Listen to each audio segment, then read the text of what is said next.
Hello everyone, it's Jerry at the Fledge and welcome to another episode of Every Damn Day.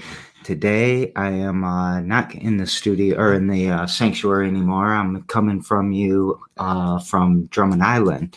And so happy Father's Day to everyone out there. I'm up here seeing my dad and we're going to meet him in a second.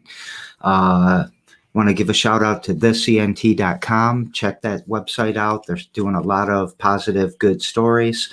Also want to give a shout out to 517living.com and the calendar that they have. You can look forward and see all of the shows that are coming up any week in advance. So now let's get to the show. Today on the show is my dad, Monty Norris, and happy Father's Day, Dad. Happy Father's Day to you and everybody else out there that's a father. Yeah, so hope everyone's having a great day. How's your day been? Good. Yeah. It's always good on Drummond Island. So yeah, we've got a beautiful view of the bay, or he does from his home here. What's out there in the bay? Oh, there's about 50 islands out there. I can't name them all, but there's big ones and small ones, and it's a pretty large bay in Lake Huron. Yeah. So is that water cold? Couldn't now it's cold. Yeah. So I don't know. I think I've been coming up here since the late 60s, right? Couple years old. Yeah. You've been coming up here since when? Well, I was 8 years old, so back in 54. Yeah.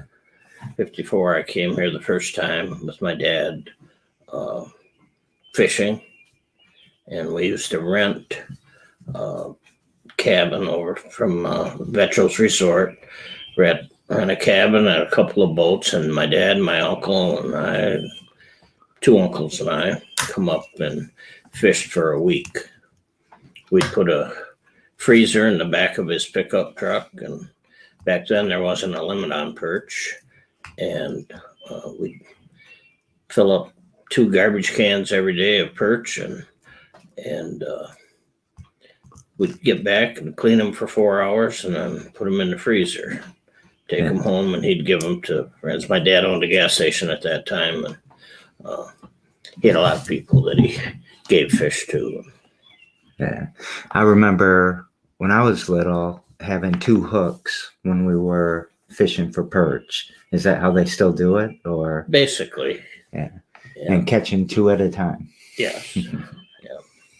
There was a lot of fish. So Katie's out there saying happy Father's Day, and happy Father's Day to your dad, and happy birthday to him, right? Mike Kelly. That's Katie Kelly. Yeah. So let's talk about you. Where were you born and raised, and where'd you go to school?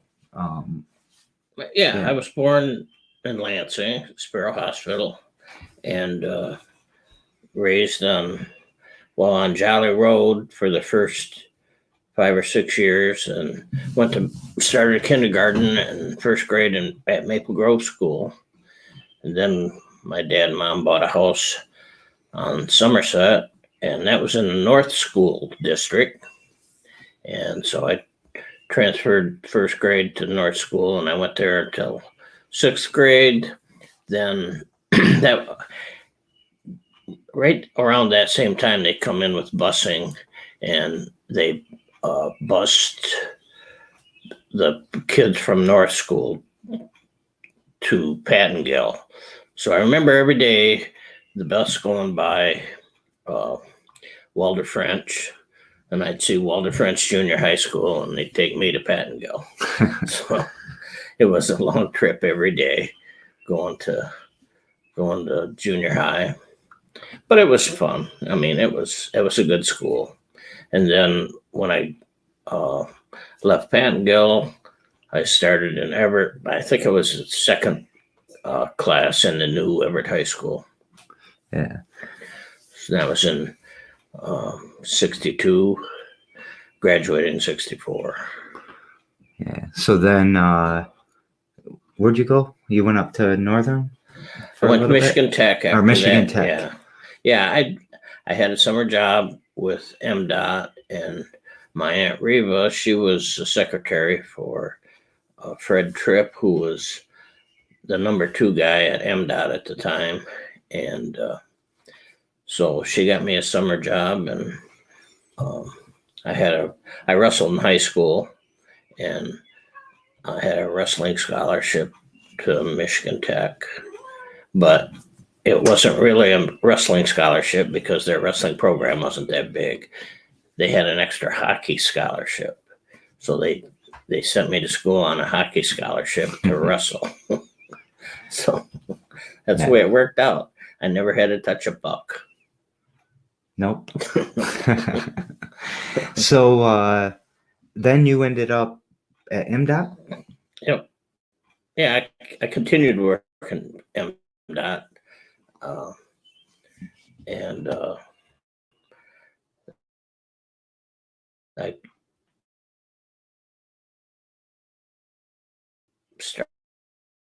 started out in doing engineering drawings, and then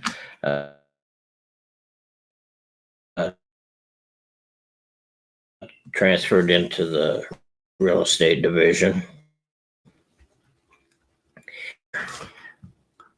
We might be having a little internet trudging through it, and we'll talk about that more in a little bit as well.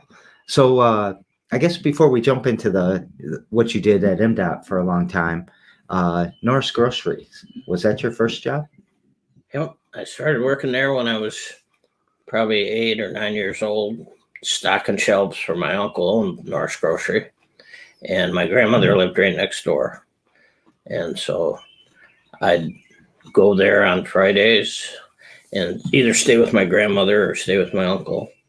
And I'd work at the store on Friday afternoons and Saturdays. And that was a good job. I worked there until I graduated from high school and moved on. So 10 years working at the store. It was fun. I loved it. Back then we delivered groceries. So in the morning, Saturday morning, people would call in with a grocery order, and we'd fill all those orders in boxes and bags. And my uncle had a Jeep Wagoneer, and I used to, when I finally got a driver's license, I used to deliver. Before I got a driver's license, he had another guy that worked there that was a driver, and he drove me around. We delivered groceries in the afternoon. So yeah, that's unheard of now. Was that before 496 went in? Yes. Yeah. That 496 went in after I left that area. And that kind of split the neighborhood. The grocery store, are we down again? No. Oh, the grocery store was in a black neighborhood. It was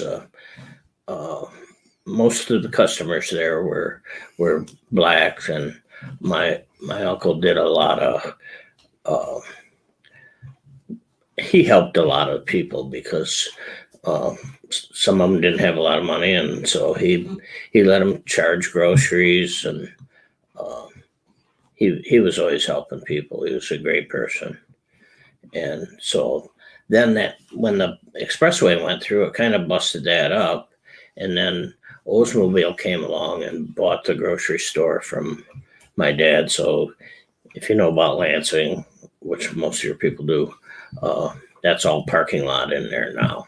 It was on Olds Avenue, right about, well, in the middle of the block, in the middle of that stretch of Olds, there was Max Avenue that dead ended into Olds, and that's where the store was right there. Hmm. My grandmother's house was right next door. And so I used to spend a lot of time at my grandma's. Yeah. Yeah. Yeah. So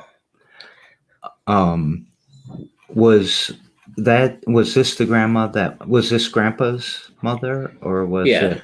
Okay. Yeah, that was Grandma Norris. Her name was Lucy. Yeah. Where was she from? She was from Indiana. My grandmother on my mother's side, uh, her name was Maud Tilley, and she was from Beaver Island. Excuse me. She was born. I think, on Beaver Island, and then she went to Ferris, and she was a teacher there on Beaver Island. Oh, nice. So then, going back to MDOT, you worked there for 32 years, Yep. right? Mm-hmm. I remember speaking at your retirement, and I was maybe 31 years old at the time. So you...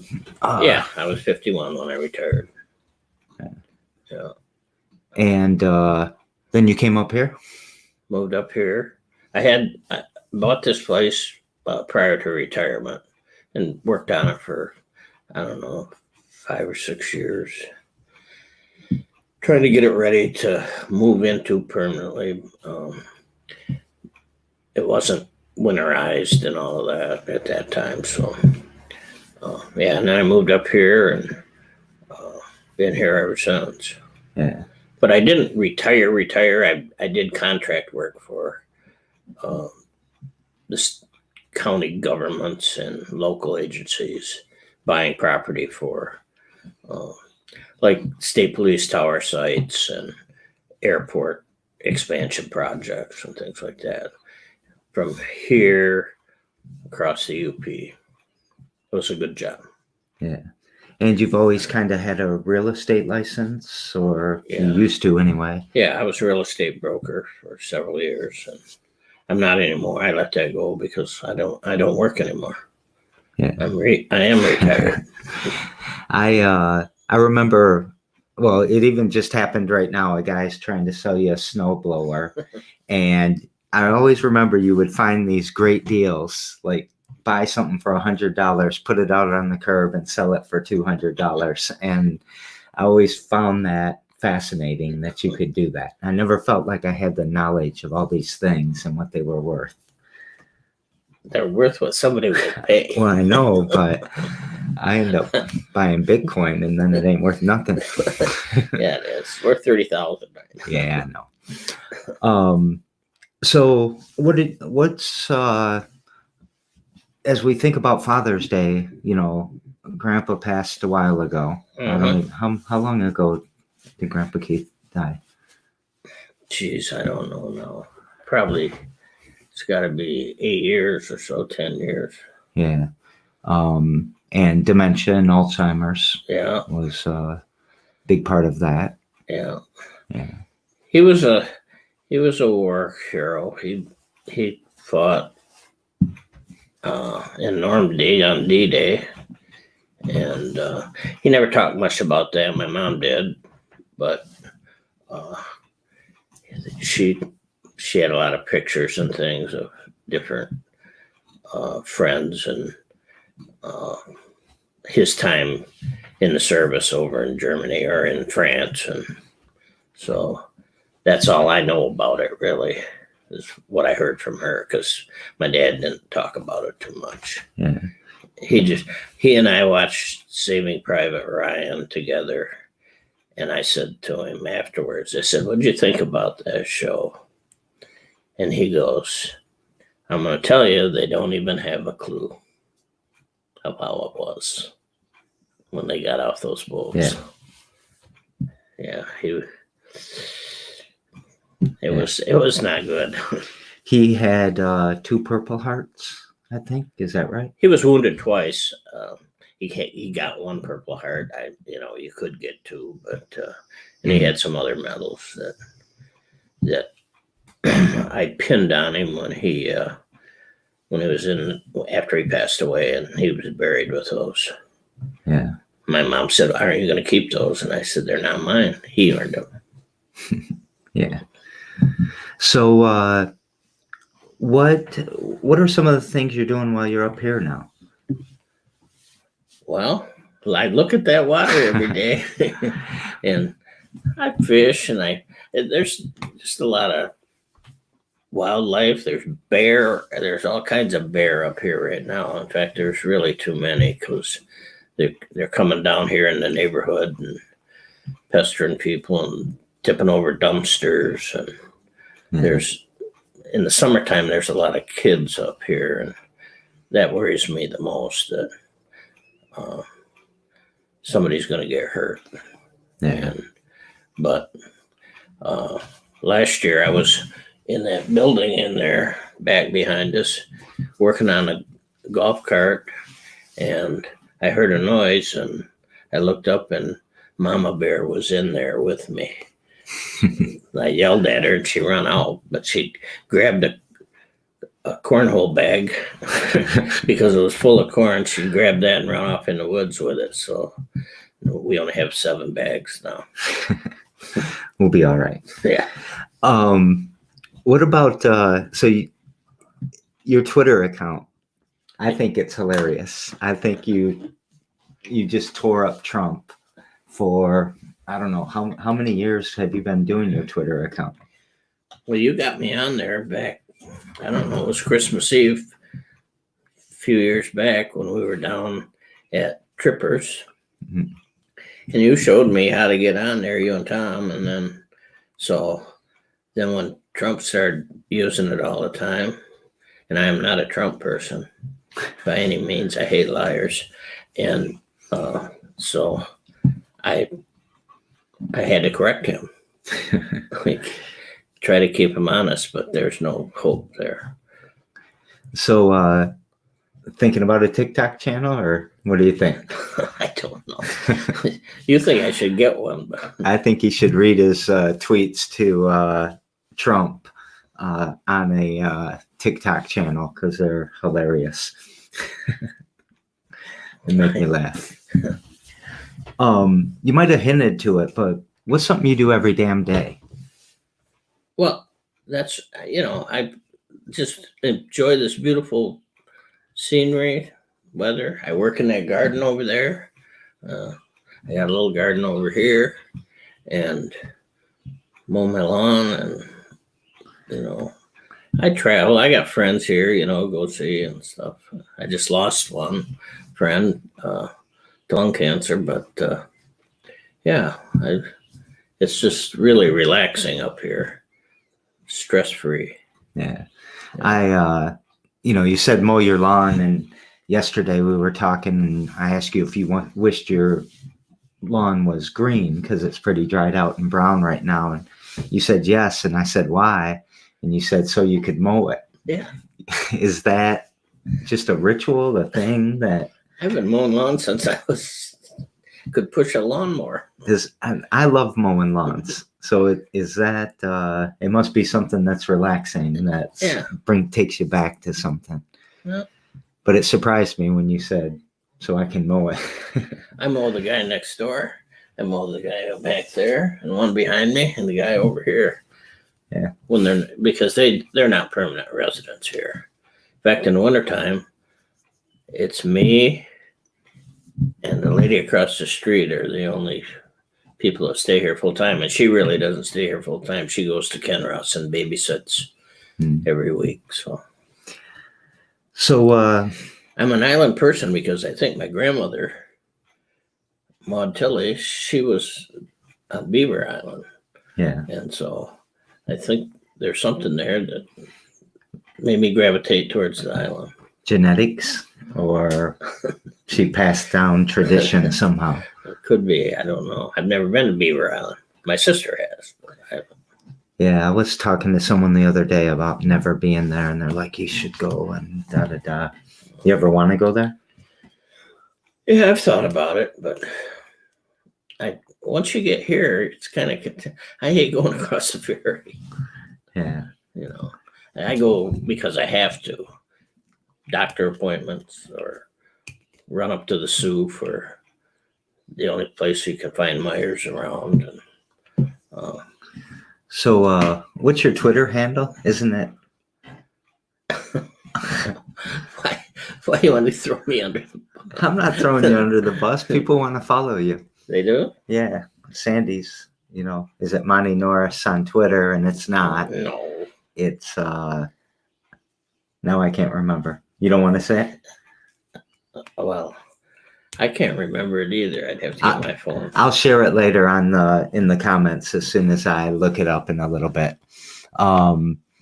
So yesterday on the show, Andy Senadinas. Yeah. We did our show from Detour Village. He's Yeah. got a cannabis place that he's helping to run with his family over there. Yeah. And I know him from wrestling. You know him. Well, I knew his dad. I wrestled when I wrestled at Pattongill. I wrestled with George, his uncle George, and his dad Jimmy used to come and watch us wrestle. I remember I was going to quit wrestling at one time, and his dad talked me into not doing that. He said, "No, you don't want to do that." So I didn't. I'm glad you didn't, because that might not got me into wrestling. And getting me into wrestling. You want to talk about Capital City Wrestling Club a little bit? Oh, yeah. When and why did you start that? Well, you were 6 years old, I think. The first I read about a wrestling competition, and I called up Mr. Pochard, who was a wrestling coach at Pattongill, and he told me about the district tournament that was going to be held there at Eastern. So I took you and Tom to that, and you won that district tournament. Mm-hmm. And so that kind of dipped your nose in the milk. And I was kind of teaching you some things in the living room. Mm-hmm. And so then I thought, well, maybe I ought to join the Y, because they have a wrestling area up there, mats. And so I joined the Y and took you and Tom up there. Well, then I was talking to I think, Bill Swagler about it. And Bill said, well, Terry Walders would like to bring his son up if he could. And then Dave Linderman wanted to bring his 2 kids up. So we had 5 kids when we started out. Mm-hmm. And we said, well, let's start a club. Well, Bill Swagler talked to the athletic director at Sexton at the time, and the athletic director allowed us to use Sexton's wrestling room. And we started just word of mouth. And before we knew it, we had about 50 kids in there. And it worked out really good, because at the same time, the junior high schools were going to phase out wrestling. And so we kind of became the feeder programs for the clubs did for the high school in Lansing. And there was the whole club and Eden Rapids Club and the Capital City Wrestling Club. The Capital City Wrestling Club, in turn, turned out to be one of the biggest clubs in Michigan. Yeah, I think at one point it definitely was the biggest. We had 150 kids. I remember going to tournaments and having 5 kids in a weight class. Yeah. I've got some old books that you wrote through, who won what and all of that. Pretty interesting to look at. And a lot of great wrestlers came out of that program. Yeah, a lot of state champions, a lot of collegiate wrestlers. Mm-hmm. Just a lot of good men, though. It didn't matter if they were state champions or not. They were just good men. And we had a couple of girls in there too. Oh yeah. Yeah. Chenard. Yeah. Chantel. Yeah. Was Chantel the wrestler? Yeah. I remember that. I I remember Tom wrestling. Oh, young Trisha lady. Todd. She beat him.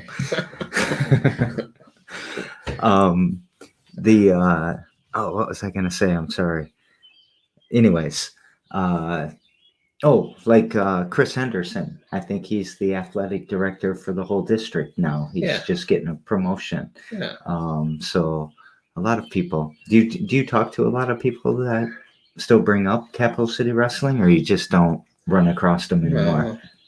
No, I mean, it was a great thing when it was going. I think it's still going. Yeah. I hope it is.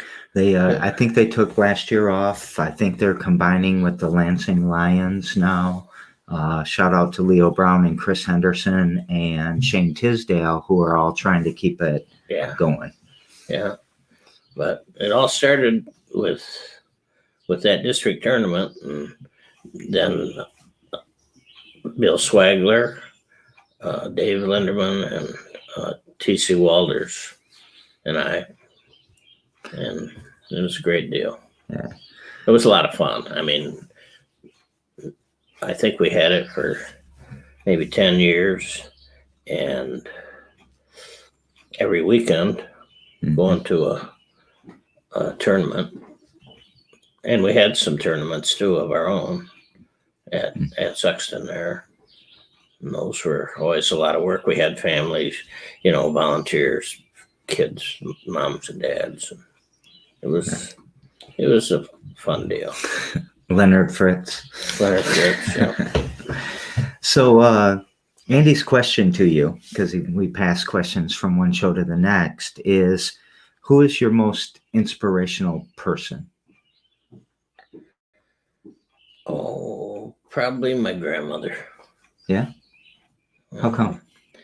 She's a great woman, and taught me how to cook. Yeah. Taught me how to make soup. It's taught me a lot of things. So and I spent a lot of time there, and used to get pajamas every Christmas. She had an old Singer treadle sewing machine, and I remember she'd sit there and sew and sew and sew at night. Her feet were just going up and down.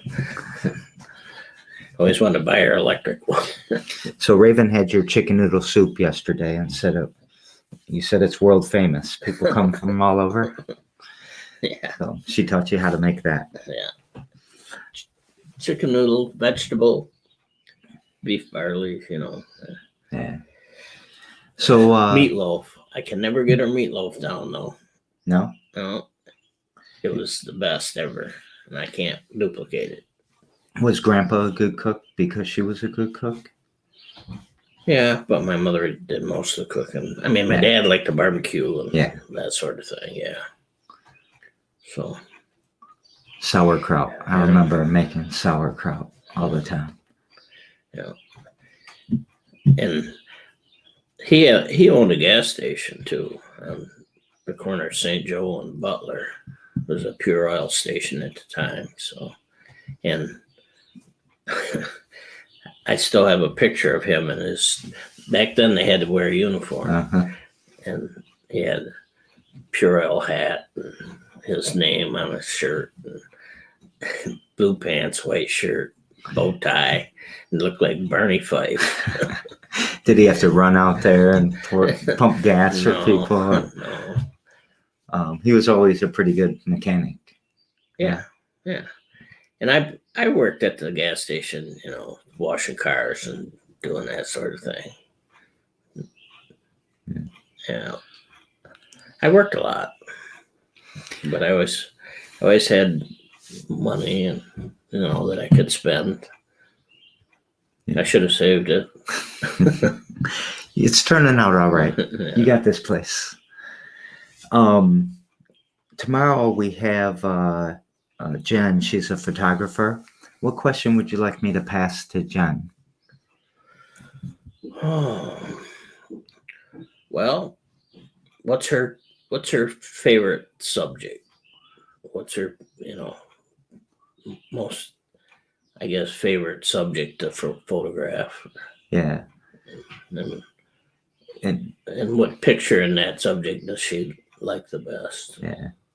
And so you take a lot of photos, either with your automated cameras or what have you. What's your favorite thing? My favorite photo? Well, yeah, or the photo. I have a video of the fox that comes in here in the wintertime, and I throw table scraps out there in the winter, and the fox come in, and then I have a little buck deer that comes in here, and he walked right up on the deck, and my son-in-law Mike held out an apple, and the deer eat it right out of his hand. So he's pretty tame. Yeah. I don't like that because he's going to walk into a hunter one of these days. Yeah. That'll be the end of him. But he's a nice little deer. Happiness, sadness, joy, or hope. What word would you like to talk about? Well, hope. I hope that we can hold this democracy together. I'm terrified that if Trump gets back in there, that he's going to try to be president for life. I mean, and the way it's going right now, it just doesn't look good. It just terrifies me that what they're doing to this country. Yeah. January 6th did happen. It's real. And anybody that tells you it wasn't is telling the big lie. Yeah. I think you need to get this Twitter account strong, your TikTok well, I will. strong. If he comes back, he's in trouble. But yeah, Sandy is agreeing it is scary. I mean, all of the voting laws that they're changing, all of the and that's just to make it an unfair election. I mean, they talk about an unfair election. That's what they're doing exactly. Yeah. And I'm not going to condone. I hear people. Some guy told me the other day that he can't get ammunition because it was the Democrats. I said the Democrats have nothing to do with that. I said, you guys been talking for 15 years that they were going to take your guns away, and they haven't taken one damn gun. Right. In fact, they're selling more guns now than they ever have. Mark Paletti, I don't know if you know that name. He's Monroe's. Is that right? Where was Murdoch from? Where was Severin from? Oh. Montrose. Yeah. Montrose. Sorry. I always mix that up, Mark. But he's saying fight on. What gives you hope that it is going to be okay? I just hope that our country, has the freedoms that we have now. Democracy. I mean, there's nothing better in the world. There's no better government. Yeah. And people are free to be entrepreneurs, make as much money as they want, and it works. I mean, we got a ways to go on some issues, but it's proven to work pretty well. And I would hate to see it go the other way, where if you become a politician against someone, that they slip you poison in your next drink, or they chase you out of the country, or they lock you up. It's just, I can't deal with it. We talked yesterday about the electoral college and how that has to go away and be maybe more of a direct democracy. Yeah, popular vote. I mean, that's the way everything else works. Right. So we're wrapping up here. Joanna says, love you guys. Love you too, Joe. And we're going to have Jen on tomorrow talking about her photography every damn day at 2 p.m. You can look at 517living.com and see who's coming up. Today was show 282, so we have 83 more to go. And we'll be at our 365 mark. And before you take us out with something, I knew you were going to say hope, and I saw that yesterday, so I bought it. It says hope on it. Really? So, yeah. How'd you know I was going to say that? Because you're optimistic and all of that. So I think you need that to keep moving through some of these tougher times. And I think you see a light at the end of the tunnel that we can win this fight. Yeah. And just want to say, look at Jerry's haircut. Oh, yeah. Shaved my head. Raven shaved my head today. Looks good. So, yeah, I like it. Feel like I'm more focused now. I'm going to be more disciplined. It's an old wrestling thing, I think. Yeah. Getting my head shaved for a season to start and puts me in a certain mood. So I need to be in that mood right now. What would you like to take us out with something? Well, I hope everybody has a good, safe summer. Keep the faith, keep the hope, and don't let them get you discouraged. Yeah. And go vote. Yeah. Happy Father's Day. Same to you. I'll see you later. All right. All right.